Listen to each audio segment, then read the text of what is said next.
I liked Robbie Mack getting out there within an hour after Tiger left and like actually talking to the media, being like, no, it's not knee or back. It is sickness. And everyone being like, awesome. Tiger's sick as fuck. Thank God. That's way better than him being in any way injured. Foreplay presented by Barstool Sports. There's a lot of shows that we do where we're really upbeat. We're excited. This is the greatest thing ever. That's the greatest thing ever. I just don't think this is going to be one of those shows. I think there's been some negativity that has occurred since the last time that we did a podcast. I was thinking all weekend that when you watch golf, there's very few bad things that can really happen. You're just watching golf. You're sleeping on a couch.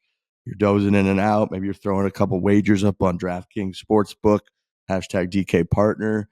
Versus when you're watching your favorite team play, a lot of bad stuff can just happen.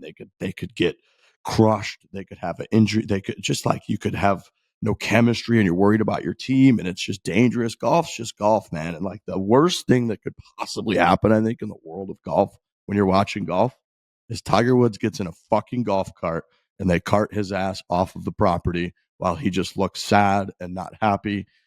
Luckily, it appears, and we got a lot of this stuff to talk about, like it was just an illness. He had the flu. Apparently, kind of went back to Florida. There were ambulances out there. He had back spasms the day before, so you're panicking. Again, not that many bad things could happen. It's just golf. I think that's about as bad as it could possibly be and the worst thing that could happen. And somehow, I think we're kind of taking away a positive from it. And that's that his body doesn't appear to have been the issue. It was a sickness. But boy, oh boy, did Friday suck about as bad as it can suck when it comes to watching golf. I spent 50 minutes standing outside of a service entrance at Riviera waiting to see if Tiger Woods was going to get wheeled out on a stretcher. It was like, I thought it was, I mean, it wasn't funny, like, because people were a little bit concerned, but it was a little funny, like, what was going on, because I felt like it was 2015. Like, I just remember all those clips about when Tiger would pull out and they would, like, they would accost him at his car, and then he said his glutes didn't activate. And I'm just like, the time is a flat circle, because this is exactly what's about to happen again. Everything he does is just blown out to the maximum. Like you said, Riggs, normally when you watch a golf tournament, it's just like I'm watching golf. But when Tiger Woods is involved, all the scenario changes where a helicopter could land on the 18th tee and whisk him off to a hospital. Like nobody else has the range of things that could happen the second they step onto a golf course.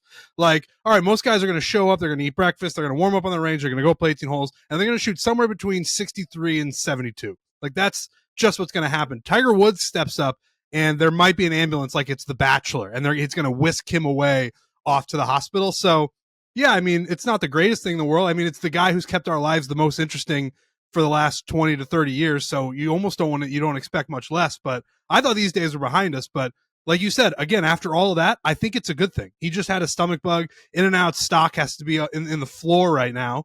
And we're just going to move on. His back is fine. His knee is fine. His leg is fine. And I guess we'll just see him at the next tournament, whenever that is. Yeah, the thing about golf is you're out there on your own. So if you have to shit your pants, like, where do you go?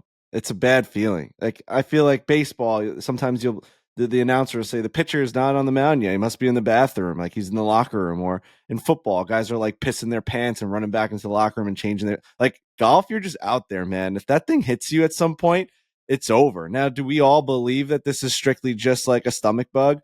Yeah, I guess we do, right? Like, in sickness and health, that's the marriage that we have with Tiger Woods. We're going to believe him. We're going to trust him. We're going to go to the ends of the earth for him. It seemed like it was a little, he had the shank the day before, and all of a sudden he's getting carted off the next day. I'm fighting all my buddies in a group chat. They're saying he's done, that he's a compulsive liar, that there's no chance. Dave Portnoy's texting us saying, is Tiger dead? It was a lot to handle. I'll get into my weekend later. I mean, it was the worst week. I mean, it's a tough weekend for Frankie Borelli, for sure. With all this happening, Tiger's in an ambulance in my head. I'm at Daytona. It's raining. Tiger's in an ambulance. It's like, what's happening?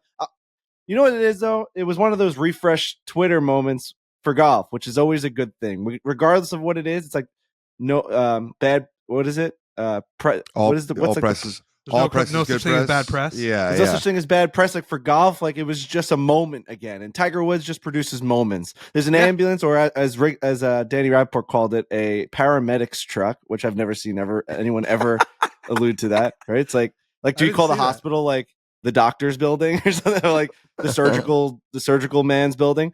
Wait, what do you have to say about calling it a paramedics truck? It's just called an ambulance. So an ambulance. I saw it. First of all, it wasn't just the paramedic truck that was there. There were two massive fire trucks that were like, so it was a big fire department squad, right? Like it was like the fire department was there. And I just thought, and this is not a comment on race or anything. I thought ambulances were white. That's just like what I thought an ambulance looked like. This was a bright red fire truck with the fire department on it. And so I saw a paramedic truck, and I thought people were going to say, that's not an ambulance. I actually was careful. I thought people were going to go, it was going to go the other way. I thought people were going to say, that's not an ambulance, that's a paramedic truck. So it was funny. Then everyone was responding all week to all my tweets saying paramedic truck. Dude, that is funny how the fire trucks show up to these types of things. Like I remember one of my buddies like was completely shit-faced on a bachelor party and was being such a hardo, and he got like yelled at by a bouncer or something, and basically it was horrible. It was like a bad situation. He was like, call the cops then, and something like that, right? Like he's like, you pulled me down, like call the cops or something like that. And we were like, what is this guy fucking doing? All of a sudden, like two legit fire trucks showed up outside this fucking bar. We're like, what is happening right now? First of all, those use of funds are insane. The guy's just like having an argument with a bouncer. But yeah, it was quite the scene. I can't imagine being there, just like the scuttlebutt and all the whispering. Like, is this guy dead in there? Like, what are you actually thinking when you're there? Is he dead? I didn't think he was dead. What I thought, it's strange because you got a lot of people who take themselves and their jobs very seriously, and then you're standing outside of a door waiting for a guy to walk through it for like an hour, and you kind of have a moment where you're like, what am I really doing here? Like what is? And then everyone's holding up their phones for the same 3-second clip that's gonna go live as soon as he comes out or doesn't come out. It was a weird week, man. I mean, apparently Spieth, when his DQ, Xander basically said that he like had the shits and like ran to the bathroom and came back and his score was wrong. Patrick Cantlay apparently woke up with 100-degree fever yesterday morning and felt like shit all day. I don't know, in and out revenge tour, perhaps. Maybe something happened. It had to have been one guy. There's like during this whole COVID era, I've always felt like I was somehow going to be the guy that spread everything by going to patient these events. zero, like patient zero. Just like you, sometimes like we've been to these things, and it was like back when like the Islanders were about to go into the bubble for the playoffs. I remember I got a really bad sunburn, and like I showed up to one of their houses for a barbecue. Like everyone's going to get together before they go away to the bubble, and they were going to be away for 3 months. And I remember being there feeling like I'm 108 on the surface right now. Like I know I have a fever. Like you just convince yourself that you are patient zero, and you're shaking hands and you're nuxing people, and you're just like, I'm going to see a tweet in 2 days that says the New York Islanders have 17 confirmed sicknesses, and like you're just going to be that guy. Someone was that guy at this event. Like there's a guy sitting home right now that has that major anxiety of being like he's sitting in bed with a cold, and he's like, he has 102 fever, and he's on medicine, and he probably had an IV bag, and he's sitting there telling his wife, like, I fucking saw Tiger on the range. I dapped him up. Like, that's me, man. I did all this. And I know there's someone out there. I know it. Dude, I remember when we met Phil Mickelson at Liberty National for the first time? Oh, yeah. I think we were all sick at that point. Like, I remember that's right. all of us talking, being like, I don't feel good. But Phil Mickelson's out there and he might miss. And I think it was at a bad time it's never great to be sick. But at that point, it was like, if they track it from Phil Mickelson to you, they're going to throw you in like Guantanamo Bay or something. Fauci's going to come like pluck your eyeballs out. He's going to knock the door down. I remember meeting Phil and then talking after him, just being like, I hope that goes okay. And I hope I didn't just get Phil Mickelson super sick where he's going to be sitting on a toilet in 12 hours. Like, dude. And there's definitely that one guy at the tournament, like you're saying, it just ripped through the guys. Just ripped through them. You're sitting there hoping that you don't get one of those like Amber Alert style COVID tracing texts that's just like tracking you down. Happened to the New York office 2 weeks ago. Tommy Smokes, patient zero, ripped through the whole office. I was at home. I had 150-degree fever. I was shitting my brains out, and the whole office was doing it. So yeah, listen, in and out, tough visuals from going from like, oh my gosh, it was the best food at the turn. Everybody's got it. Tiger's taking the pickles off his sandwich, to everybody is either withdrawing, getting DQ'd because they can't focus on their scorecard because they got shit so bad, or they're just it was a nightmare. So I do think it was probably just influenza, as Tiger said, which I like. He can never just be like, I had the flu. He was like, I had influenza. Oh, so I'm I had sure to he knows leave the golf tournament. I'm sure he knows exactly what variable of influenza it was. I mean, he presented Hazel first on Friday. Look, He did say back spasm though, which was concerning on Thursday. He was like, my back spasm. That was not good. Well, yeah. The fact that he has the spasms and then the shank and then withdrawals the next day, all that thing adding up, not good. But but his very Tiger-like statement confirming that he had influenza is so preposterous. Like, okay, dude, like you're just sick and you left the golf course. That's fine. But you could tell that I liked Robbie Mack getting out there within an hour after Tiger left and like actually talking to the media, being like, no, it's not knee or back. It is sickness, and everyone being like, awesome, Tiger's sick as fuck. Thank God. That's way better than him being in any way injured.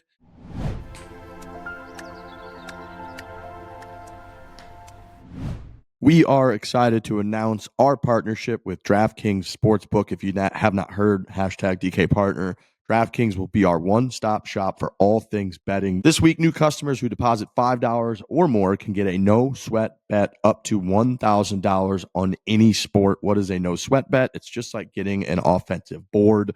It's like getting a mulligan. You miss your first shot, you get another chance to score with a bounce back bet. It's that simple. It's awesome. Why wouldn't you want to do that? Of course you would. And look, it makes everything better. We talk about golf on this show.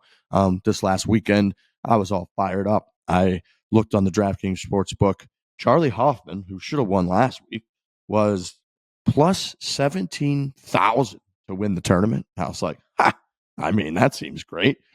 Put money on him. He's 4 under through about 8 holes, it looked like. And then he just played horrible the rest of the time. So it was fun while it lasted.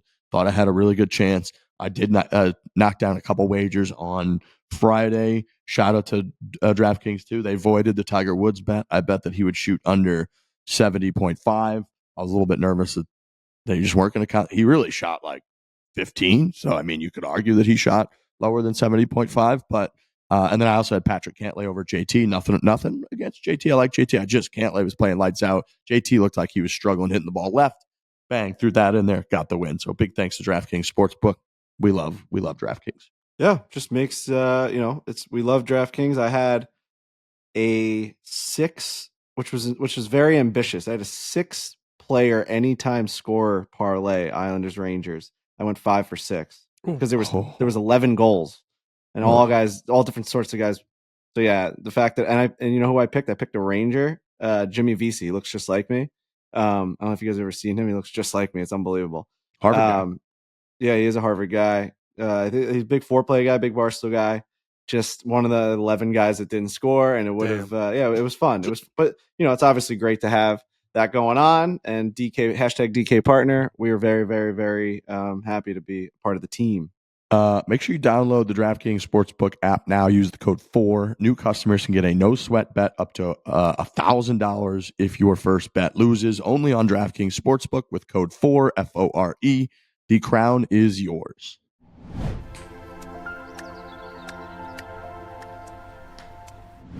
Overall, the Tiger, that we saw before that, I thought was pretty damn good until the shank on 18 on Thursday. The clip is obviously going all over. I was disappointed that he invoked the back spasms for the justification of the shank. Like, you just kind of shanked one. Like literally everybody in the history of the game has shanked shots before, including Tiger Woods. There's other clips of him doing it before, but like attributing it to back spasms and whatnot. It was classic Tiger. But overall, the driving of the golf ball looked great. It looked like he was moving again, still pretty well until obviously Friday. But I think we're just throwing the whole Friday thing out. So once again, and this is why he's the most intriguing person of all time, I still don't know where my brain stands compared to where it stood 6 months ago. I have no fucking clue. I don't know if I'm inspired by what I saw. I don't know if his career's over and he is indeed going to die, like Dave Portnoy texts us. Like, I have no idea what to think. I don't know when he's going to play again. I just have no idea what to think about this guy. I think he might want to stay away from Riviera. Honestly, it's funny that this is the golf course where It's funny that this is the golf course where it's his event, so he's tied at the hip, but it's the course he's played the most times with never winning. I believe it was his 16th time playing in the tournament. He'd only played. This was a crazy stat that I saw. He's played a tournament or a golf course more than 5 times in competition, 20 times. He's won 19 of those events. So it's the only one that he hasn't conquered. Obviously, the car accident. And then, what happened? Report. Like, whatever happened this week, it's crazy that this is. And I feel like he just on Friday, instead of sticking around, was like, I got to get the fuck out of this place. It's the danger zone for me. Keep him out. I'm with you. Riviera's out. Let's move that fucking thing. I was raving about Riviera. Fine, they could do a little, a little in between event there if they want. But in terms of Tiger Woods, we got to keep this fucking guy. He cannot be going to Riviera. He can't be driving around Riviera. He can't be playing there. He's getting sick. He's getting hurt. He never wins. So I'm with you. Let's keep him out of there. It's weird because he's from there. It's like basically his hometown. You would think. I mean, that might be it. Never go home. That's like Superman. Like Superman can't go back to like Kryptonite, right? Krypton. Isn't that Krypton? And isn't that like basically like near his home? So it's like, and Superman came to Earth and he was fucking too good invincible. For your home? I think that is a very astute point. I think Tiger Woods is Superman and Riviera is his Krypton. Correct. Keep him out of there. What could he possibly play in next? Is this going to like motivate him to play something that he wasn't going to play? I mean, he could, I guess technically, I think not. So this week is Mexico, which he's not playing. I guess it's possible he could play the old Honda. It's not a designated event, but it is at home, and he didn't really get a rep in, like he wanted to this week. So if he actually feels okay physically, it's not impossible. And then after that would be either Bay Hill or Players. I would lean toward Players. He hasn't played in a long time, but I don't think it's impossible that he adds one. I mean, that didn't really count. I think he played 23 holes. Yeah, he played one round. I mean, Players would be sweet. Players would be really sweet. Imagine if something like the former Honda, now the Cognizant Classic. Imagine if like what it would do to that tournament if he showed up. Reminds me of the Wyndham when he played the Wyndham that one year. And like I said, every time I go to the Wyndham, they just have giant murals of Tiger Woods playing in their tournament everywhere. He played once. He just showed up one time, a couple days, and played there. But he had the time where he was it against Rory that he went toe to toe at PGA National. Eagle the last hole, and then Rory beat him. Yeah. This can't count as a real. No, this can't count. This is like a COVID year. Like we just got to throw that out. He's now got to play another event. I hope he plays the Players Championship. Speaking of Players Championship, we got some merchandise coming out by the end of this week, I believe. That's Players Championship. Wow. Are you wearing it right now? I've got a polo on right now. You guys see? I got Goldman on there. Goldman's on here somewhere. Legend. So so just a little teaser. Does it look like it's at the 17th? Mm-hmm. Is it the Island Green too on there? I'm having trouble seeing it, but I bet it's on. Oh yeah, very nice. I mean, listen, we had an unbelievable success in terms of merchandise at Waste Management. Great success, my wife. And at the end of the day, it's going to continue at these events. People love these collaborations because they are premier events there. You got to be there to see it type events. The Players is an amazing time with the Island Green, the whole entire deal. Sawgrass is so legendary. The fact that we're going to be putting their logos, the Golden Man, we have the history with that. It's great, and it sells. Like it's something that we really. I didn't anticipate it being this big. I mean, it's sold out online, and then it's sold out in the store, and it was 5 times more the order that they had last year. So it's like when we push this stuff on the next show, and we say it's going to come out at the end of the week. Like, just if you want it, jump on it quick because these things go, man. And we're selling hoodies and we're selling really nice hats now. Like the quality is incredible. So I'm excited for that. The Players Week is great. We've got the golf event is ready to go. The Sawgrass Shootout and the pickleball event. I mean, all the male categories all sold out across the whole entire country. Just the only west we went was Chicago. We need female players. So this is one of the only events that we've had that has athletic competition for females at a Barstool event. This is something that we were like, all right, we know that a lot of females do play pickleball. So the mixed doubles and the female and the women's doubles, those spots are still open. So if you're in any of those cities or regions, New England, Connecticut, Long Island's basically sold out. Chicago and DC, If you know a female pickleball player, if you are one, I was jump gonna say, on probably, it. I was going to say, as in terms of the analytics for the podcast, you might be screaming into the void here. But if you Well, that's what I'm know saying. somebody Bro, who You, knows if somebody, you even know a female, if you've ever within met an a female, hour, just- within an hour, every single male 3.5, male 4.0, male 4.5 was gone. It was like, holy shit. And then it was like, oh, well, out of like the 14 team spots and like DC, we have 0 for the women's. And like out of the, Philly, we've got 0. It was just like, holy shit. Like, let's get some women here. Let's get the ladies to the event. Again, not the most surprising thing in the world in terms of like who our general audience is, but 95%, boys, 95%. But Yeah, I again, think- these people, these men who listen to the podcast and who follow us on Twitter and follow us on Instagram, I bet they know a couple of ladies that play pickleball. So get them involved. Yeah, and the ladies divisions are insane when you go to these regular pickleball tournaments. I think we will sell it like when the venues start to push it to the people that play at their venues. It'll be fine. Yeah. But it was a great first sale day, and we're just going to keep that rolling. We'll see you all at the Players. We're going to be there, and we're going to be dominating that week. Tuesday pickleball, Wednesday Sawgrass Shootout, and then we've got merchandise in the tent from Monday till whenever it sells out. We'll be there on site. Danny will be there. All of us will be there on site while we're doing all their events and shit. It's going to be great. It's going to be a great week. Sunday, I'm going to make another tour player cry is the plan. Yeah, Dan, man, that was the lethal I question. had no idea. So what happened for people that don't know what happened? It's kind of we've talked about this on this podcast. It's the standard question after like a long, hard week and the guy finishes second.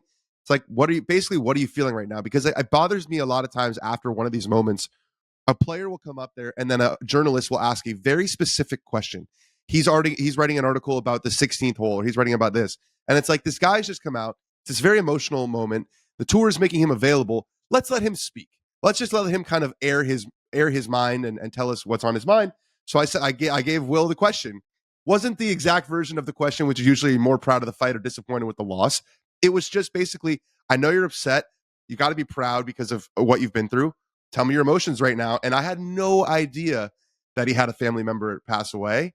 But once I saw the tears going, I was like, oh my God, I did it again. I don't mean to do it, but I think it's good. I think it's good that these guys feel comfortable being emotional in front of this very intimidating face. It's good to have Willie Z back out there, man. He's great. The best. He's the best, man. He is the best. He's such a good guy. Yeah, we love Willie Z. He famously, Lurch saved his life a couple of years ago at the old course at St. Andrews. Willie Z saw our sort of rat pack crew there that we roll way deeper than we think, so you can quite notice us. And Willie Z was just playing in a practice round with, I can't remember who he was with, saw us, waved, and just started walking straight towards us. Turns out the guy he's playing with was hitting a golf shot right where he was walking into and would have absolutely killed him. So Lurch was like, a no, flighted stop. little like low wedge into the St. Andrews wind, like on that second shot on the first hole, like definitely head high from where. He was walking like only like 10 yards in front of him or 5 yards. Dude, in he was front of walking him. like 10 yards in front of him, and this guy was hitting a little flighted like iron into the first green at St. Andrews. I and, thought he was just walking where it was going to land, and you guys were like, "Watch No. out!" I didn't realize no, it was like this thing That's was the thing. like rising. The crazy thing when you jeez. go to these tour events, and you'll notice, and you never do this with your buddies, obviously, because nobody's good enough. The tour players go wherever they want because nobody's going to hit into anybody. Like they're just like, oh, I'm going to stand 15 yards in front of this guy because I know he's not going to shank one and it's going to hit me in the temple. But if you start walking towards someone who's on the side and there's somebody behind you that you just forgot about, that's what happened to Willie Z, and he almost took a golf ball to the face. Yeah, he just went tunnel vision, Dan, on us. He like forgot where he was. He forgot there was anyone else doing anything, and he just started walking right across. And Lurch, God bless his heart, gave him like the big stop move, and Willie Z, his life was spared. But the back has to be better because when he made the ace, he jumped into his caddy's arms and made me very nervous. But he seems like he's okay. He's going to be all right. Yeah, he played great. He had a T2 finish. I know when he first had come back at like the Hero, I think he finished 10 shots over par or something. And it was like the worst player at the Hero and struggling. It's always tough when you come back from injury. Just seems like such a good dude. He's always been great with us. I know he does, pardon my take, and Dan that year when he was when Willie Z really kind of threatened the Masters a couple years ago, they were all in on him and he embraced the hell out of that. And so I can't even imagine the emotions of trying to play, carrying all that with you. I believe it happened on Thursday, and then he gets the hole-in-one on Friday, and he's trying to contend in this massive tournament that they all talk. I mean, Max Homa himself said that for him, obviously he's from LA, but that Riviera is about the biggest golf tournament that he could possibly win. So it's a big tournament, it's an amazing golf course, major championship venue, history. He's out there making holes in ones, dealing with all the emotions. So big credit to Willie Z. I love that he, got up there in front of Dan and the others and was just incredibly candid about stuff. I think that earns just thousands and thousands and thousands of more fans if he didn't already have them. So big shout out to Willie Z. Amazing performance. I'm always stunned when these guys or girls or anybody can play and do perform really, really well with something like that going on and on your mind. I don't know how the hell you do that. It's clearly kind of a superhuman, incredible athlete type level and mentality. So yeah, awesome playing for Willie Z. Nice to see him back. I like, when he's a skinny guy out there that just rips the golf ball. And I always like that. Like, when we talked about like Dustin Johnson's up there, like he's just a freak athlete. Of course, he's going to hit the golf ball like whatever. That's not Willie Z. It's like, okay, kind of looks a little bit like us, to a degree. And he's not this strapping, unbelievably yoked dude. And he just rips the ball. He hits it so good. His ball striking is insane. Did he have a new thing going on with the putter? Has he always been the broom guy, Dan? Like I know he started doing he had a weird setup. He had the arm lock going up his, like when he finished second in those majors, he had the arm lock going up his left and then a claw with his right. It was always kind of like a funky one. And obviously there was, viral clip after viral clip of him making figure eight putter strokes. Yeah, I get tagged in that every time. So I was glad to see that he didn't have any of that. And so he said that when he got back surgery, he had 4 or 5 months off, and his putter sponsor or whatever sent him a bunch of putters, and he started practicing with the broomstick, and he really, really liked it because it allows him to just get over the ball, turn his shoulders. It wasn't as painful for his back, so we could practice it more. It's great that there's a lot of room between his left arm and his chest. Like it's not, you see Bernhard and it's like he's grabbing his shirt. No disrespect. Actually, maybe a little bit of disrespect. You got to stop doing that. So he's got it out here.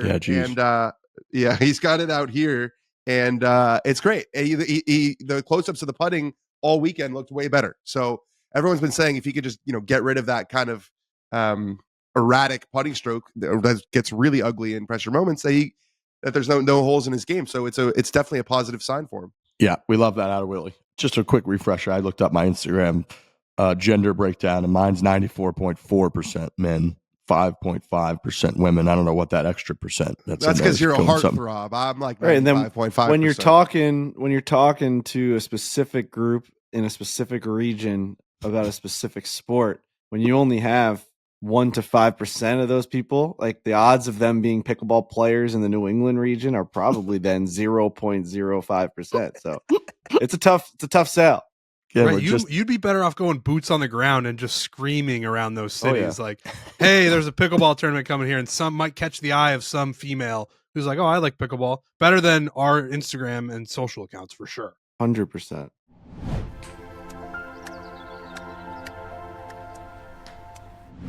Today's episode is brought to you by our great friends with a great product, and that is 8 Sleep. I know Frankie's all over this thing. I've been all over this thing. You can literally, through your phone, amazing, just optimize the temperature of your actual bed.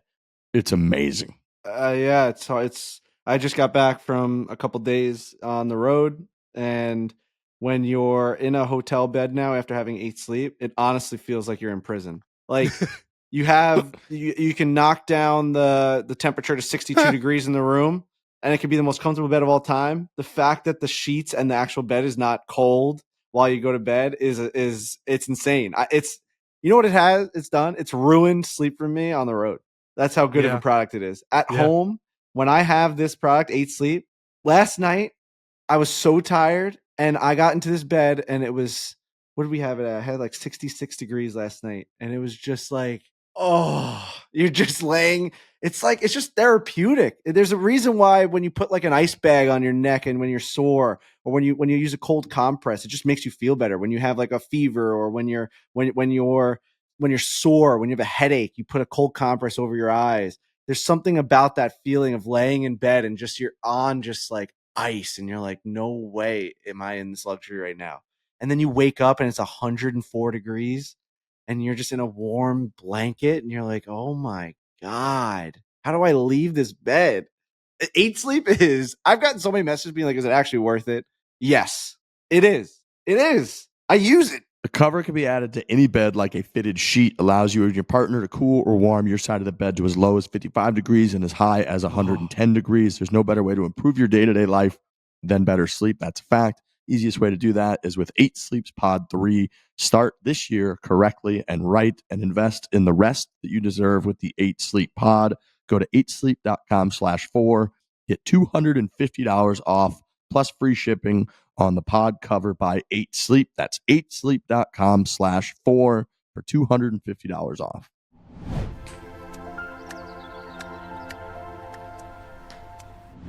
We had a few different rules things over the course of the week. Obviously, Jordan Spieth DQ'd for signing incorrect scorecard. I believe it was the score on the 4th hole that was just wrong. He signed it insta DQ. That's just the rule. We had a couple others that weren't actually rules violations, but they got the people riled up on golf Twitter. The first one was Tiger Woods flashing which club.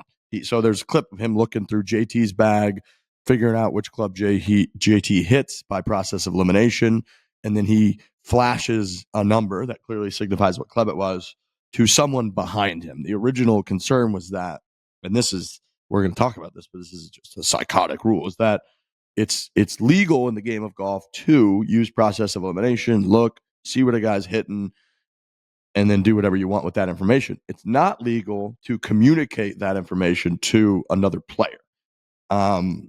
It is legal to communicate that information to a TV broadcaster, and it sounds like, Dan, I'm going to guess you're the most plugged in on this. Sounds like that's kind of what they ruled Tiger was doing, and it was ruled fine. It happens on every single hole. That's how the walking scorer or the walking on course commentator knows, is they'll flash like this means a 7-iron because it's 2 under 9. Like they have a whole system.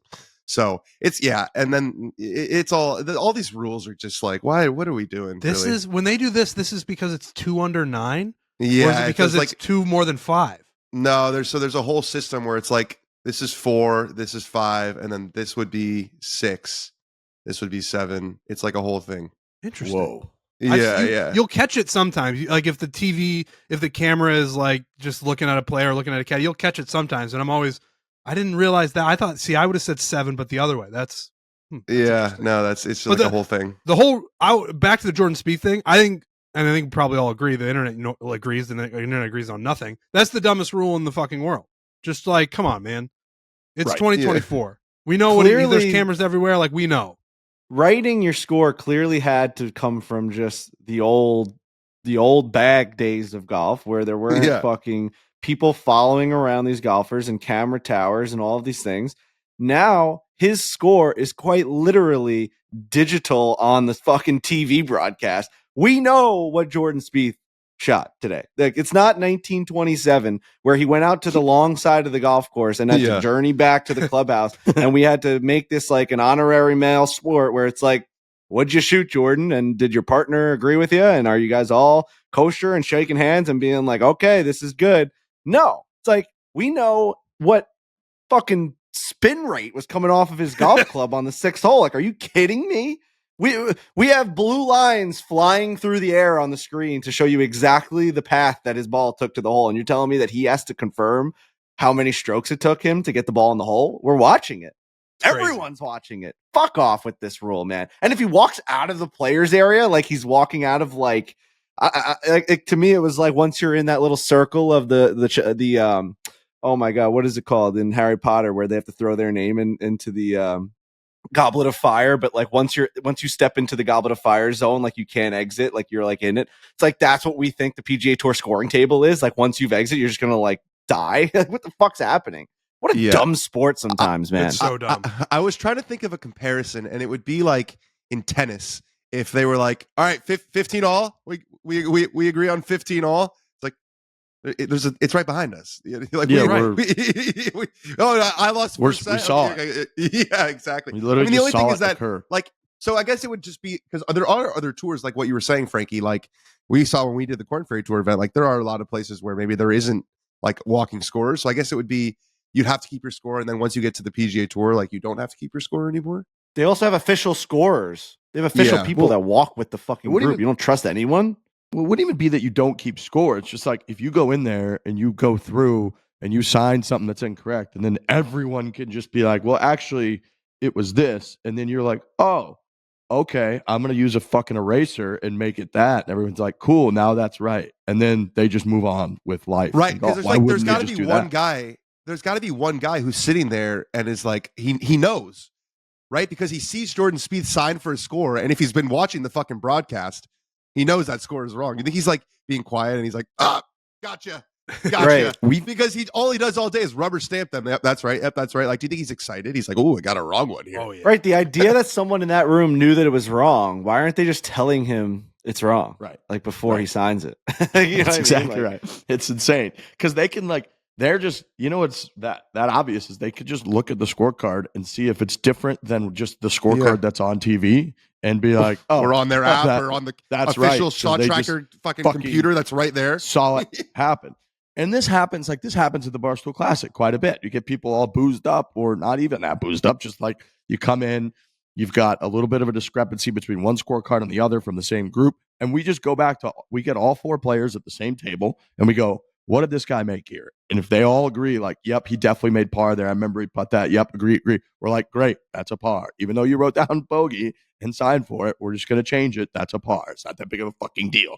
And I get it, like, originally. And I remember when we were at Presswick and that guy was telling us about when they used to play, the amateurs used to be able to play without a marker, but the professionals had to play with a scoring marker or rules official because the professional golfers were considered gambling scumbags and they all had to have like a legitimate score with them, where the amateurs were considered high class and trustworthy and they could just go out there and play and write their score down on their own. But yeah, we're past that. I think it's an outrageous rule at this point. Again, you just grab him and be like, dude, you signed the wrong one. How about you just change it? And then he moves on with his life. You just don't have Jordan Spieth in the tournament after that. He just has to go home. That's fucking outrageous.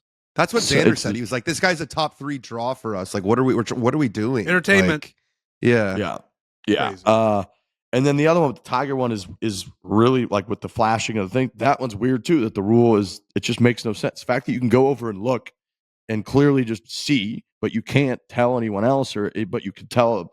That's also stupid. So it's just both of those incredibly dumb. And then there was a little bit of a question mark with Hideki on the 17th hole as he was sort of sizing up his lie with his club, putting it in there. If you super zoomed in, it looked like his ball had some movement, but didn't actually move locations in any way. And that was what Nance was actually a little spicy, which I liked. Nance on the coverage brought the rules official in, and you could tell Nance was getting pretty fired up with people on golf Twitter trying to be the detectives out there and take people like Hideki down. And he got that rules. He teed it up perfectly for this rules official. And the guy was like, you can get in there and move it around, but as long as if the ball moves up, down, left, right, doesn't matter.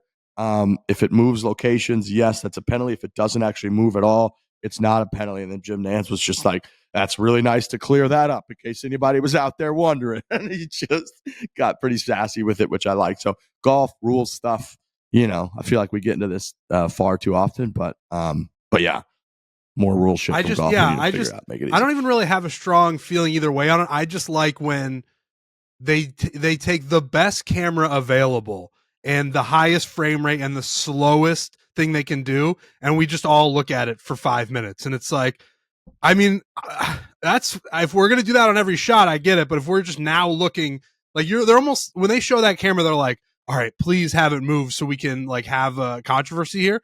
And I agree with Nance. I'm with Nance on this one. It didn't move at all. It's like, just everybody relax. Everybody's always looking for something. It's like, just chill out, man. It's gonna be fun. Out of the thousands of shots in a golf tournament, that happens so much. Like the ball, what Hideki did probably happens on so many approaching to the chips that like you're just not zoomed in with a fucking 10K camera or whatever it may be.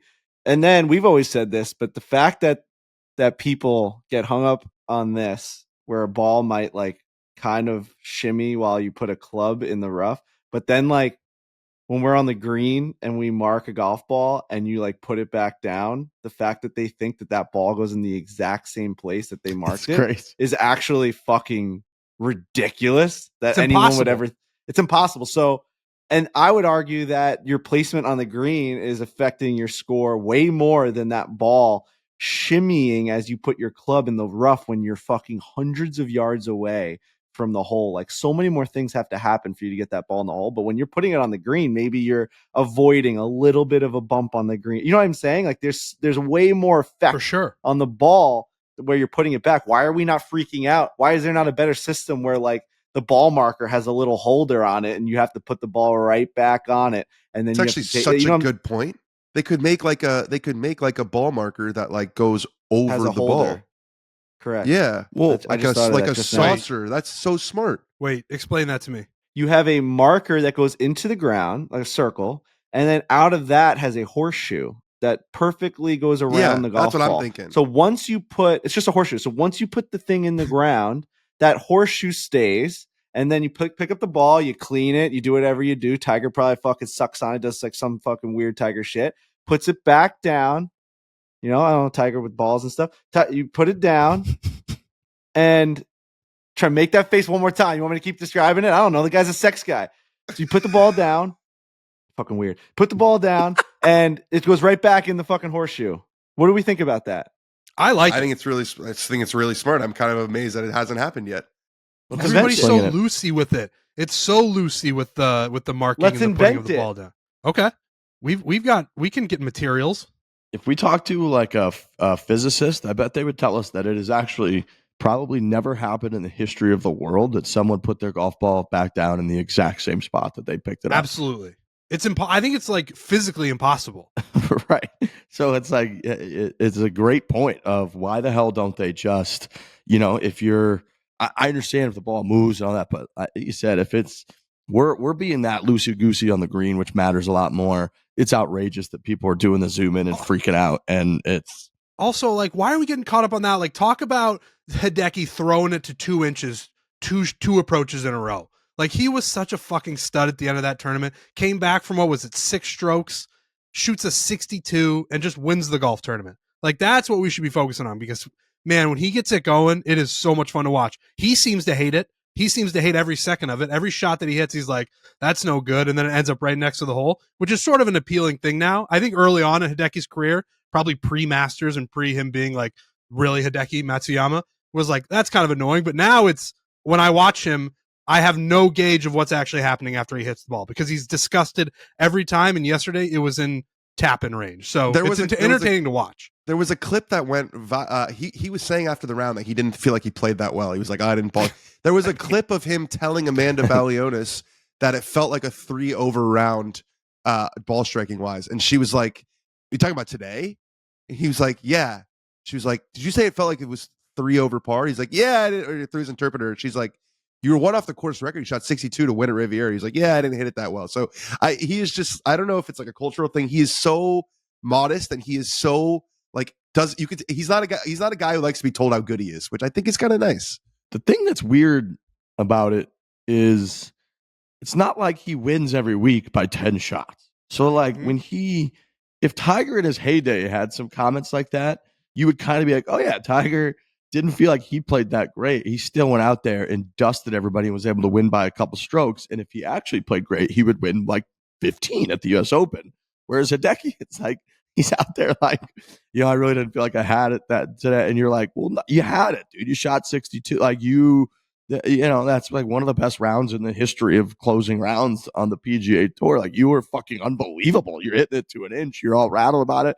And it's like, so that part of it, I don't get. He's got 9 wins, which is the most of any Asian player in PGA Tour history. Past, I believe, KJ Choi, which he was all fired up about. Obviously, he's got a Masters. Now he's got that record. He's got Riviera, which major championship, of course, the whole deal. But it's wild to me that he, in those moments, his approach to it and his mindset is almost like he's got 150 PGA Tour wins. And last week he won by 20, and he's like rattled that he only won by 2 or 3 this week. You're just like, I don't know where that comes from. but it's wild. And his It's little like, how reactions. bad does he think he is on like a weekly basis? Like, he must think that Right. he's so terrible. Right. Right. When he misses a cut, he's like, holy shit, man. I'm the worst ever. It's like, dude, you're fine. I did like that he was bummed he didn't get a picture with Tiger. That was funny. It's like, Tiger's tournament, you win this thing. That was like the biggest moment of Max Homa's life a couple years ago, was just getting the trophy and taking a picture with Tiger. And this year, Tiger's sitting on a toilet and he can't take a picture with Hideki. That was tough. Yeah, that was a bummer. But Hideki, we like Hideki ever since that PGA. Somebody did a really good profile on him after the PGA, I think at Quail Hollow, and about all the Japanese media and the pressure and the stress that he plays under, and how one of the media people had found him just behind one of the grandstands after he had come up short at, again, I think it was Quail Hollow, and he was just like in tears because all the stress and all the pressure from him being sort of the guy in Japan and how big he is. So we like Hideki whenever he gets the win. I feel good about that. I'm with you. I think that on a week-to-week basis, he must think he's the worst player on the fucking planet.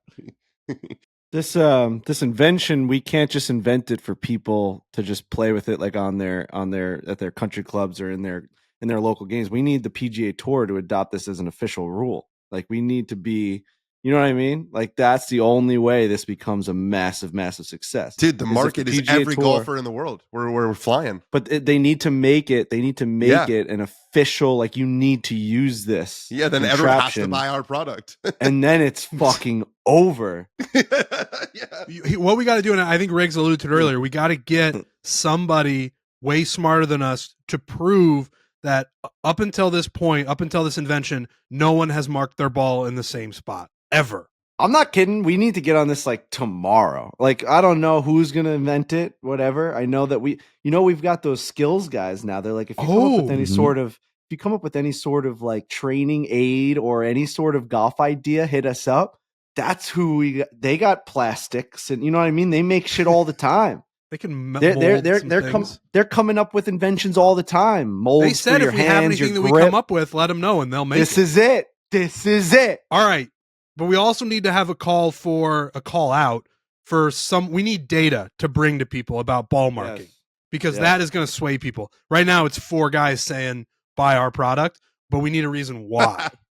So you put a little paint on the bottom of golf balls and you have 1,000 golfers pick it up, clean off the ball, obviously leave the paint on or whatever, and then you put it back and we have to see if it goes or it's like a sensor board, and they lift it up, clean it off, try and put it back down, and wherever that dimple lies, we will prove that it has moved. Let's get Dr. Neil deGrasse Tyson too. He could endorse the product from a science standpoint and say, these guys are right. It's impossible to put a ball in the exact same spot. Nobody's ever done it before. This is right here. This is a public and legal trademark. This is ours. Yeah. All right. This is ours. Dude, if you make it a circle, it quite literally has to go back. If you make this thing with almost like spikes on all centers, so you put the marker around the golf ball, the circular part has spikes in it so it cannot oscillate or move or whatever it is. You pull the golf ball out and you put it back in. It's quite literally in the same exact spot. It may be a different dimple hitting the ground, but it has not moved. It can't, because that holder has not moved. Do you understand me? I understand you. And it's got to be a seamless process, because the pace of play people come after you too. If it's like, I'm doing all this. I get it. I know, but I'm just saying it's got to be a bang bang. It's got to have the same timing of putting a quarter down or whatever people are using. It's got to have that, because people will be like, you're adding 15 seconds to every hole, every player. It's like now the rounds are too long again. So it's just I'm just thinking of R&D. I'm picturing it as this. So the circular part is up in the air, okay? And you put it all down, and then the circular part goes over the ball. And then you lift it up, and then you're good. Okay. Boom, bop. It's 2 thumb movements. Down, click. Ball, and then maybe you click a button. Maybe the marker clicks a button and shoots the fucking ball, the thing up. You know what I'm saying? No, I actually lost you there. So maybe like one of those trash cans? I actually have this little thing. Look, this is it. Whoa. I have this like old I'm making it right now. You invented it already. Yeah. So you have the marker right here, right? It's like a little circle. So the marker goes into the ground. Like, let's say this is the marker. So you go into the ground. Now I click a button. This goes down around the ball. I pick up the ball. Now all of a sudden I want to play again. I click this button and this goes back up. It's essentially it's just a button process. Click, click, but wait, and you're gone. Isn't part of the reason for marking you're getting something out of someone's way potentially? Yeah, it could be an issue. You know what I mean? Like if that thing seems someone's bulky, like, you got a flat marker. You're like, I got this whole contraption here. I got this Frankie Borelli contraption, this trap that I have for my golf ball. It's just around the whole green. It's just hold on. I got this backpack on. Let me pull out my ball. I'm just I'm trying to think of the right way because you know what I'm saying? Yep. They're like, can you go? I can't hear Dan. You're like, boy, Dan's mic seems to be out for some reason. Oh no, it's like, can I move this one to the right? And you're like, no, I cannot. No, it's in the same, it's marked on the same spot for a reason. That's a big hurdle we have to get over. Is the idea that marking quite literally is to like get the ball out of the way. That's like why they do it, or else they just leave the ball unmarked. You're like putting a bear trap down in front of someone's ball. All right. You're like, you move it one to the right. You're like, can you just putt around it, dude? Do you know how long this is going to take me to move this thing one to the right? We were cooking there for a while. We just ran into a hurdle. That's all. We'll figure it out. Yeah, there's problems and there's solutions. So you just got to come up with a solution to that one. It's like a Shark Tank. It's like a Shark Tank moment where the guy's really excited, and then one of the sharks asks a question, and he's like, "Ooh." But maybe like that shot you down. So if you have a marker, and it has at the end of it, it's almost like two horns, and it's just a little bit more plastic than you were originally having.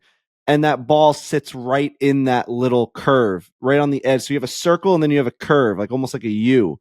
It's not that much more, you know what I'm saying? It's not that much more material that you're actually putting on the ground to try and get the ball out of the way anyway. The only thing is when you move the ball to the right and the left, that's where it's like you end up losing that spot anyway, which that whole system's they're like, look at a tree and like make sure it goes back. Come on, man. When you're moving golf balls, you're moving that thing inches. That part is hilarious. You line it up with a fucking tree and move your thing around, and then you move it back. Probably not within 4 inches of where you probably had it. They're like, Hideki, if an ant moves your golf ball while you have a wedge behind it and you have to hit this ball 120 yards, we're going to penalize you. But if you have to move your ball because someone's putting through it, you can look at a random tree and like, there's no way that you're putting it there and back and you're even in the same stratosphere in terms of millimeters. There's no chance. So, but that one's fine. Like, we're going to trust you on that. Fucking bullshit. It's crazy.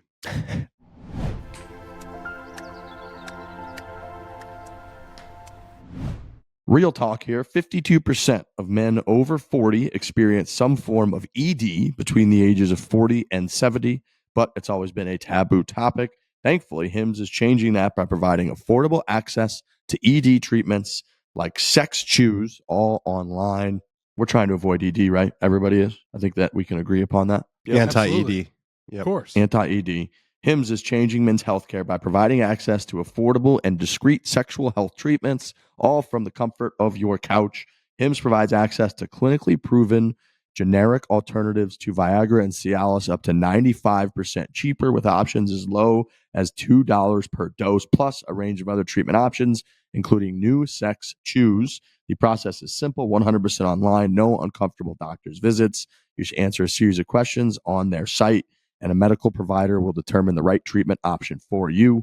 If prescribed, your medication ships directly to you for free and in discreet packaging. No insurance is needed. Pay one low price for your treatments, online visits, ongoing shipments, and provider messaging. Start your free online visit today at hims.com/4. That is HIMS.com/4 for your personalized ED treatment options. hims.com/4. Prescriptions require an online consultation with a healthcare provider who will determine if appropriate. Restrictions apply. See website for details and important safety information. Subscription required. Price varies based on product and subscription plan. Sex chews are compounded products and have not been approved by the FDA. The FDA does not verify the safety or effectiveness of compounded drugs.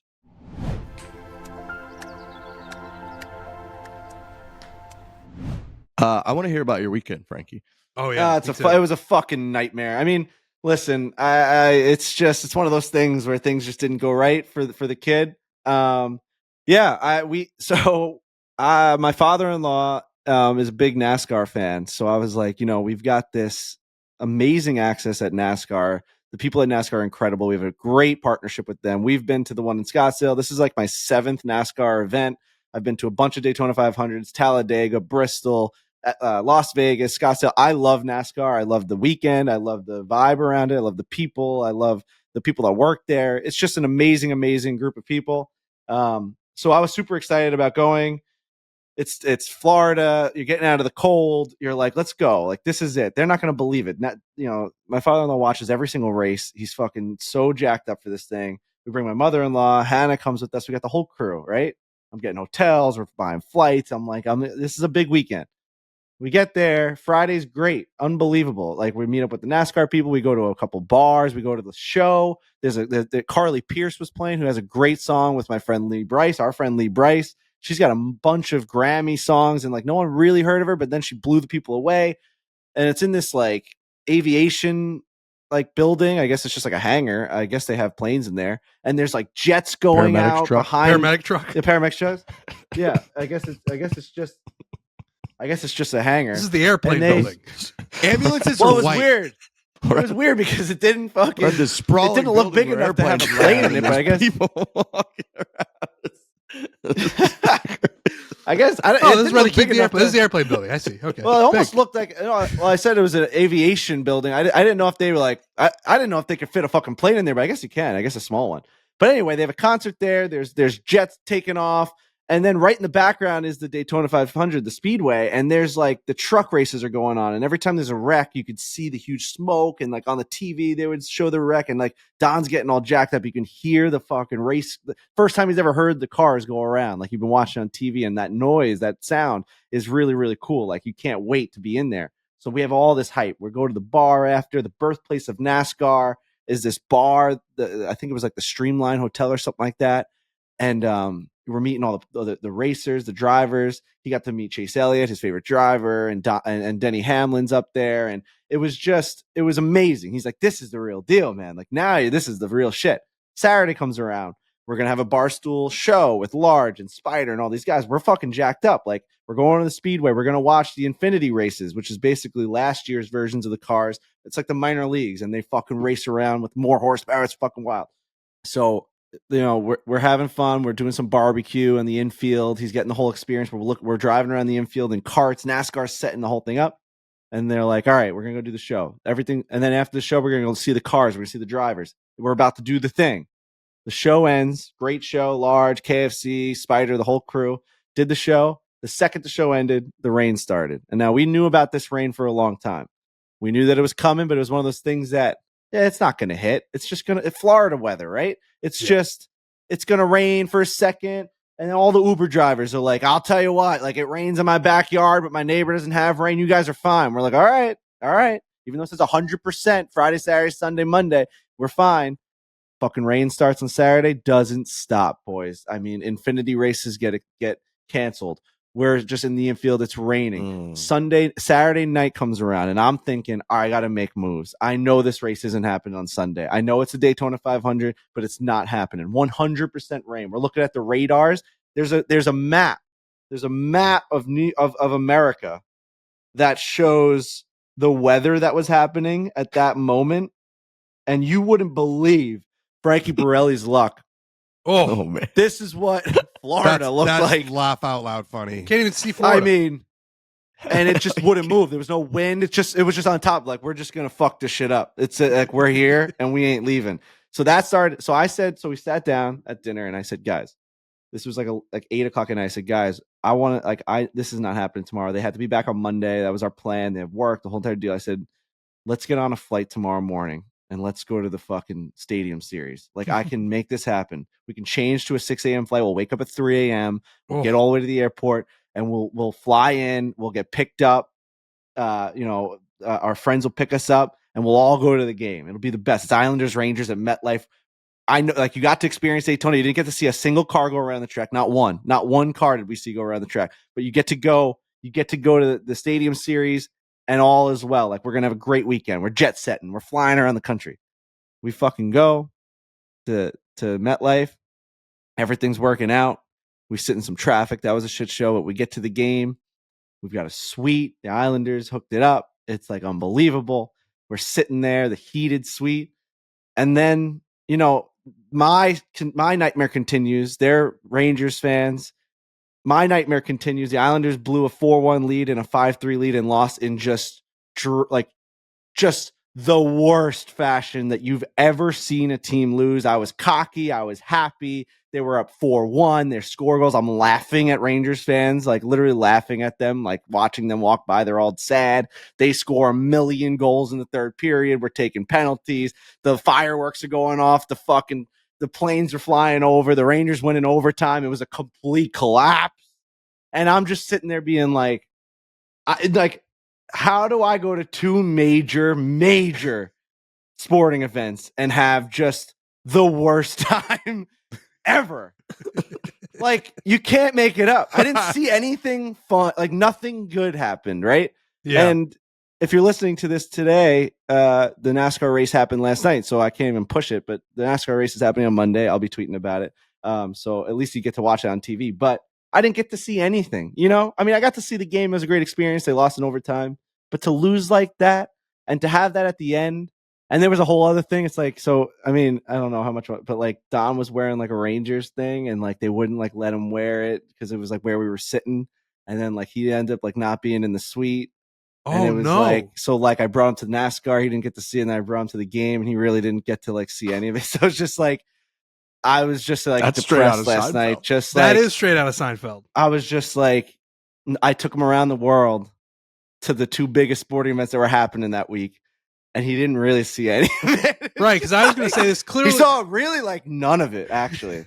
He didn't really This see is the really game. a weekend. What this was is a weekend to be like, to show your father-in-law, like, hey, I can show you some cool things. I And want you to showed bring him along nothing. the ride. Like, we get to fucking do cool stuff. And the number one thing I've been waiting to do with my career in my life is to be able to share it with my friends and my family. Right. I got to travel the tried. world with. I traveled the world with fucking Dave, and like I always used to send pictures back, and everyone was always just like, I can't even get this guy to the group chat. Like, this is insane. He's going to Super Right. Bowls. He's going meeting Tiger Woods. Like, and I almost felt we always say we have imposter syndrome, but I'm like, why am I getting to do this stuff? And all my friends who care about this stuff just as much as I do don't get to get any of it. I want to bring them there. Like, Don loves NASCAR. He obviously loves the Rangers. Like, let's go. Like, let's fucking have ourselves a time. I want to watch you have that experience. I want to experience it with you.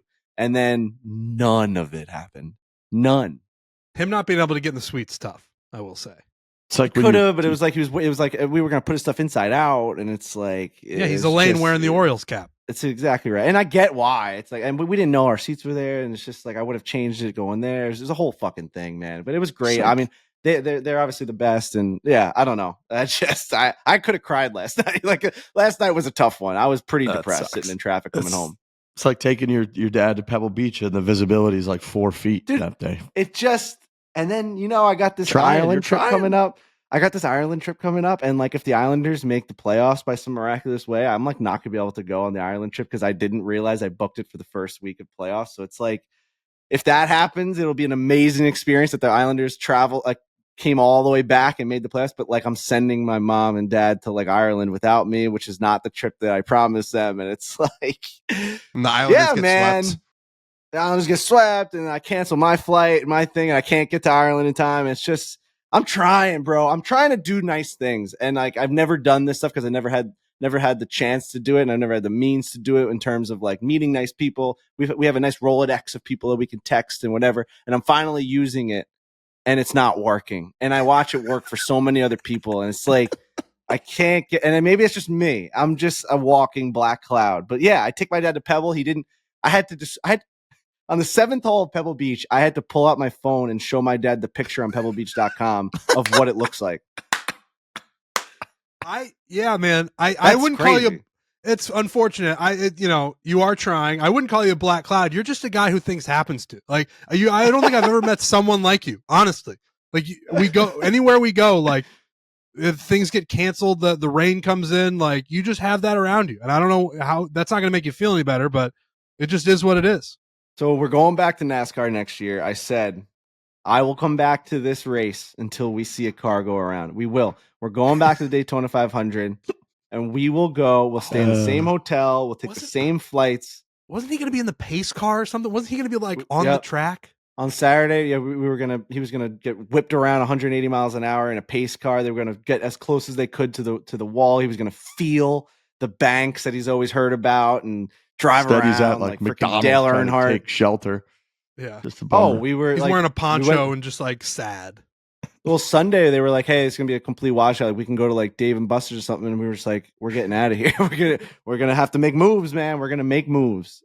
He had a great time, and because NASCAR is like it's the culture around it. So Friday and Saturday, sure. like being in the infield and having drinks, and you're having like an American ale, and you're just like listening to country music, and there's 1,000 of these RVs around you, and everyone's having a party, and you're just like, all right, man, like this is fucking it. And he's the kind of guy that loves all the little things. Like when we were getting in an Uber the night of the concert, and the truck series was going around.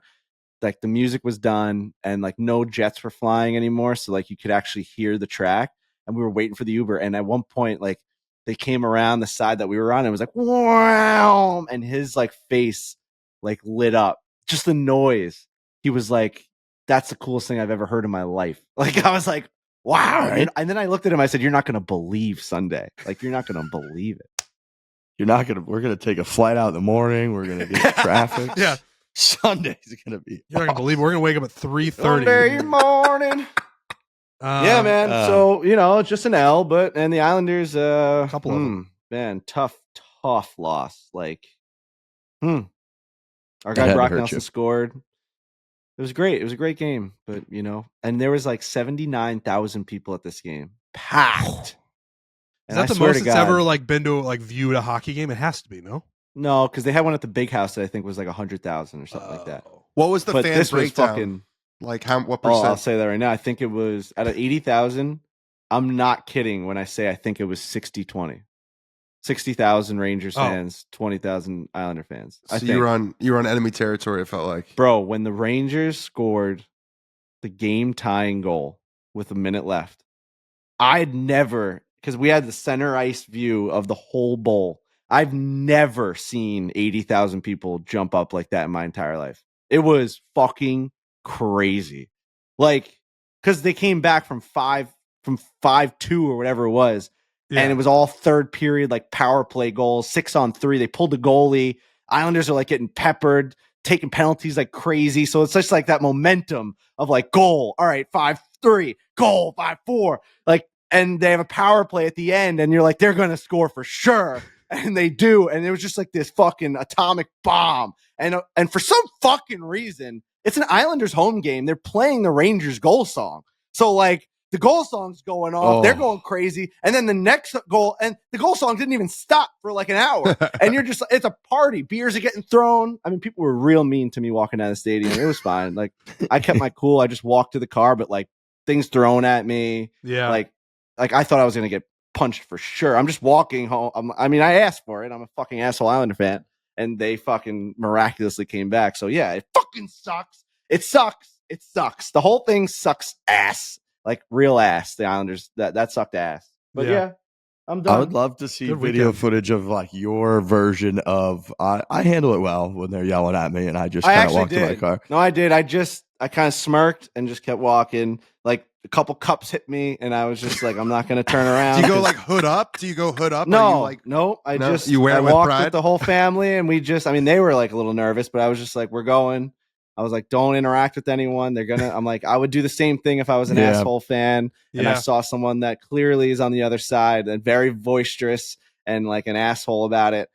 Like, when the Yankees beat the Red Sox, the first person I'm going to go after is Carabas. It's like, that's what we do. Like I'm very publicly anti-Rangers with it, basically everything. My background at the office and my laptop was Henrik Lundqvist losing the Stanley Cup, the Alec Martinez celebrating. That was always my background on my computer because I like to watch how close you can get. It's a reminder of how close you can get to your dreams and you just don't succeed. So I hope Don threw a cup at you. Just like one like capper of the weekend. Just like, I'm going to throw a cup at this guy. he got to He's see all taking the me over Giants, place. which was cool. He's a huge Giants fan. He saw like Justin Tuck walk by, all like cool. his. He had a great weekend. I think he had a great He weekend. did. It's just, when like I got home and I said to him, like, I was like, things just fucking didn't click, like things just never really clicked this weekend, and it was always an uphill battle, and we never really got to go downstream. It was always, we kind of just ended the stream at like a rocky wall, and we just kind of died. And yeah, it was fine. You know,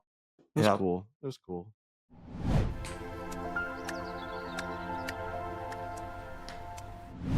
Guys, are you tired of your classic rough and rigid jeans crushing your nuts? Yep. Yeah. I would say yes. Yeah. Are you tired of wearing oversized jeans that make you a laughing stock at your office or at the bar? Yep. Yes. I am. For sure. Oh, yeah. Me too. Today's sponsor, The Perfect Jean, finally solved all of your denim difficulties. They make great looking, perfect fitting jeans that are as comfortable as sweatpants. You guys know what I'm talking about. You get the stretchy, comfortable, real good material type jeans. I don't know why they get the rigid ones, and they're just brutal. We've all worn just brutal jeans. You got to have good jeans. This is America. This is what we do. We wear your jeans. Obviously, we're here. We're bloggers, podcasters. Wear your jeans to work, to the bar, to wherever the hell you might go. You got to have great jeans, and our friends at The Perfect Jean do it better than anybody. Yeah, rigid jeans that make my knees feel weird. You know, Yeah. you just want to be comfortable. I mean, everything's about comfort these days, but you also don't want to look like a slob. So nice dark pair of jeans, or the Dave Portnoy light jeans with the white shoes. That's a nice look these days. Walking around in sweatpants doesn't always make you feel like an adult. A nice pair of jeans is nice. Feels good. It's finally time to stop crushing your balls in uncomfortable jeans by going to theperfectjean.nyc. Our listeners get 15% off your first order, plus free shipping, free returns, and free exchanges when you use code Fore15 at checkout. That's FORE15. That's 15% off for new customers at theperfectjean.nyc with promo code Fore15 after you purchase. They'll ask where you heard about them. Please support our show here at Foreplay. Tell them that we sent you. It says, fuck your khakis and get the perfect jean. That is, once again, theperfectjean.nyc. Use the code FORE15 for 15% off.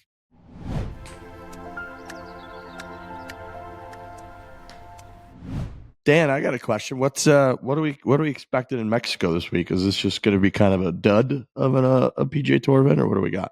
I'm not saying it's an off week, but I feel like after these last 2 weeks, it's a little bit of an off. Waste Management's got a ton of juice. Even Pebble before that felt like there was a 3-week sprint.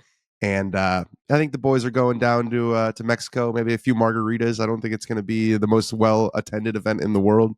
But yeah, I think it's we're on to Florida now. It's Florida swing. It's this thing that never stops. Florida swing is Florida coming. swing's always exciting because that means we're on the home stretch towards the Masters tournament. Yep. That's how shit's starting to get real. Amanda asked Rory about that in the broadcast. Rory, by the way, said that Scottie needs to use a mallet, and I got a few texts being like, maybe Rory should focus on beating Scottie. So yeah, he said in the broadcast, because Scottie had another week where he led the field in tee to green and finished literally dead last in putting of guys that made the putt. That is guys that made the cut. It happens every week, dude. It's every single fucking week. Maybe and Rory's like, yeah, maybe he needs to try a mallet.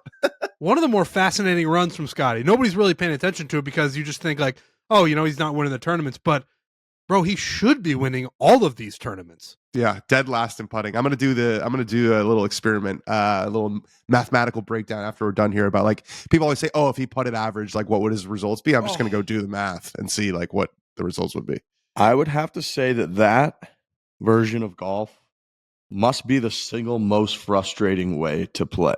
The complete opposite, I think, is actually a pretty comforting way to play. Like this, who was it? Like Jonas Blixt, I feel like, used to just hit the ball all over the map and then just make everything and get up and down from everywhere.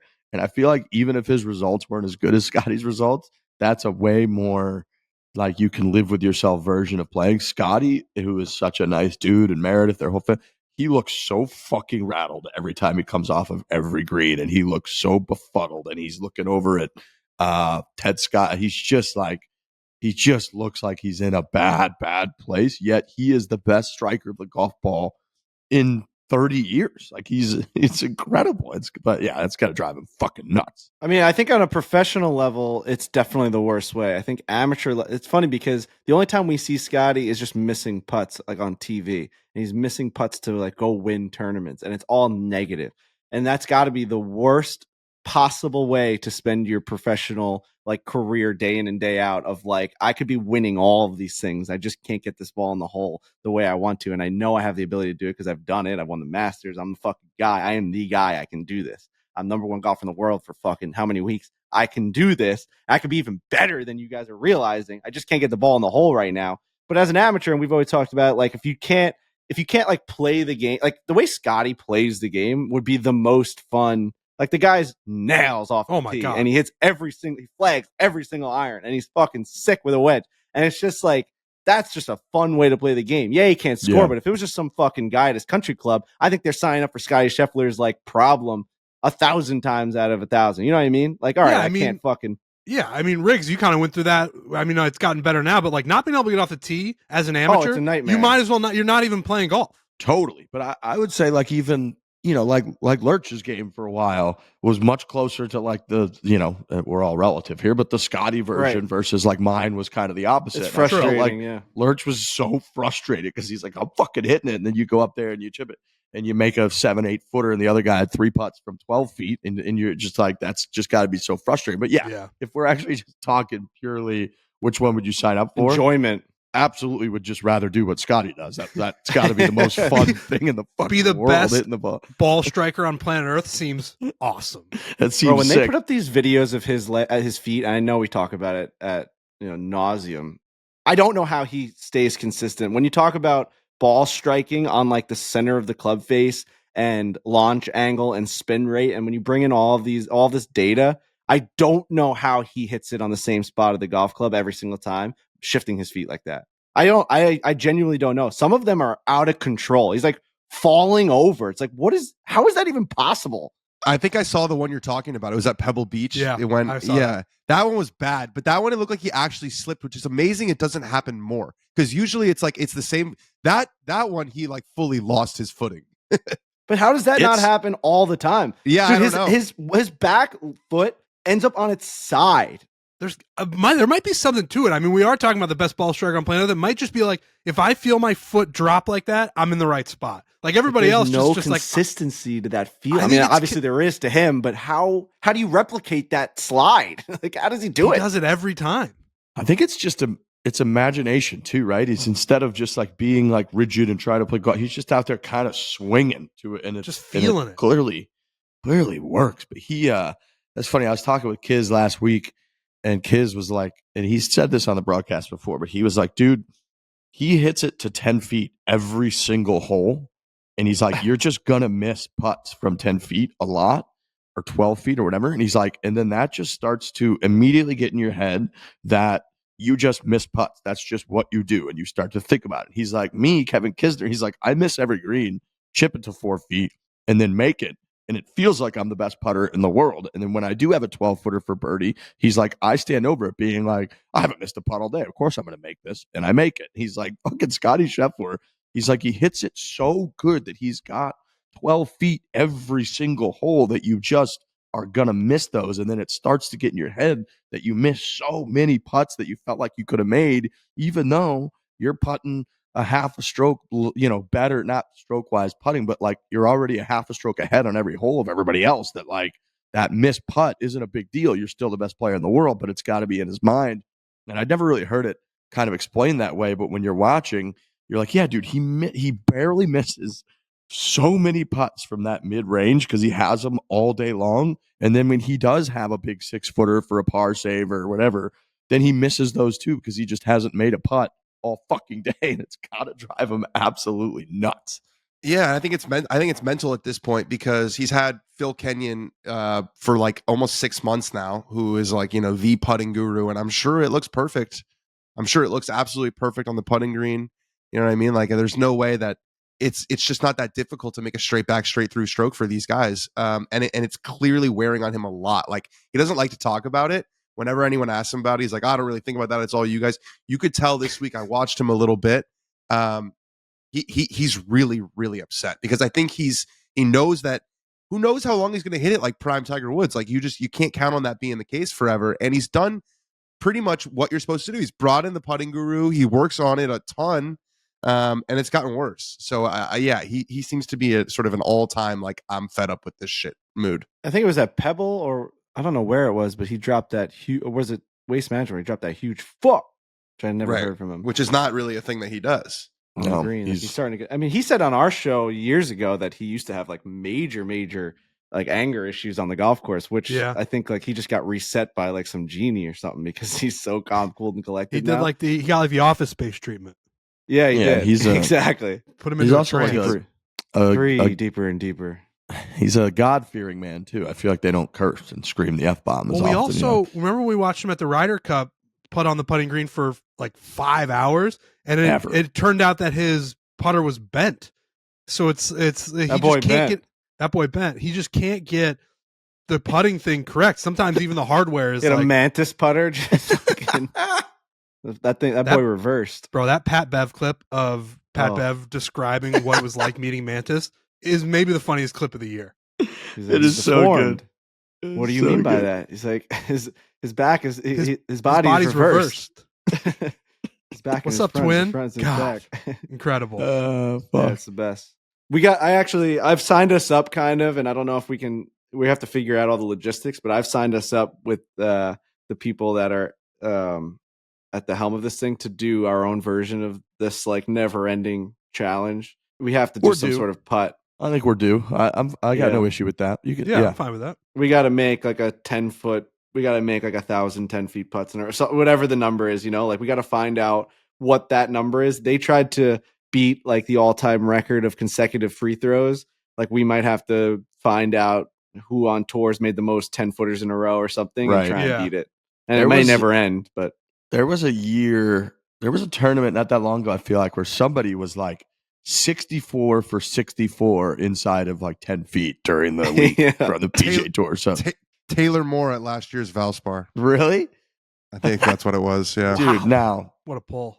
That includes. That is a nice pull. That includes like 5-footers and shit. So it's not the exact same, but that might be. We might have to be like, dude, okay, you guys have to make 64 straight. That's 10 absurd. foot. Yeah, but it'd be cool. You could have like a random, like, you know how TrackMan can spit out like different like distances. So we could be like, all right, this one's 4'3", and then that would be like a good one. And then someone's got to make a 9'7" one, so you could simulate it where they're not all the same length. We just like can't a random generator of distances. Yeah. Yes. Interesting. And we'd have to get. I like that. Me too. Yeah. I like that. And do you get to choose? Like, does the person have to step up and then the number comes out, or does the number come out and the person goes? It's an order, and like you might get a 2-footer, and Frankie might get a 9-footer, and it's tough that shit. keeps it very. You roll up there, and you got this huge like 7-footer for the 63rd or whatever. And we probably got to include. I mean, we're the golf guys, but include a couple of people who aren't golf guys in this. 100%. Yeah, just like. Well, that's the thing about like the way that the challenge was working too. You need a lot of like. We could talk about this. I mean, we have to have like a meeting about it, but. You have to have a lot of like you have to have a lot of like options for people to be able to like select for the challenge. Like they all had like there was a million different things that they could have like talked to, you know what I mean? So we need to have that same sort of idea where it's like, but I like maybe it could be like how many 9-footers are they going to make and how, you know what I mean? There's a lot of different questions with the different distances. Right, like Frankie has to make at least like 7 of the 9-footers or whatever it is. Right. Yeah. And then you could do like I liked with the free throw. You could really get strategic with how many should somebody hit in a row. Yeah, and then that could get wild because it's like, dude, this he putts great when he gets to hit 3 in a row, but then he gets tired or something. It's like we got to keep it. Yeah, I think that's a good one. It's a great idea. Yeah. I gotta give. I don't know if we've done a podcast since it. Shout out to Kirk, man. When I was watching that stream. He for 2 hours he was like 98% from the line. I had never seen anything quite like it, and nobody. I think I watched all. I felt like nobody was talking about it, but I was like, "This is like one of the great feats in sports history." He genuinely was not talked to. Like people were just assuming that he was the free throw guy at some point. Like maybe a couple hours into it, they're like, "All right, Kirk's gonna knock down 5, and then we'll go to the next guy." Yeah, like it was so obvious that he was gonna hit his free throws, And I agree with you. And then at like 2 or 3 o'clock in the morning, he was still going. He was like the first guy to hit. I think he hit 1,000, right? He was definitely the leader because he just would step up and hit him right in a row. And it was like, all right, that's the start. Yeah, he's first hit 500, and then he was definitely the leader for a long time. Yeah. Yeah, he was so automatic that it became not that impressive. It was almost just like he's right. It's like, oh yeah, Kirk's up. He's going to knock down 5 straight. Of course he's going to do that. And then and then it was like the guy that's really going to need to be clutch are these guys that are horrible and they're going to have to make one. And that's Dan where you get all making the those shine. two. Dan making those two was incredible.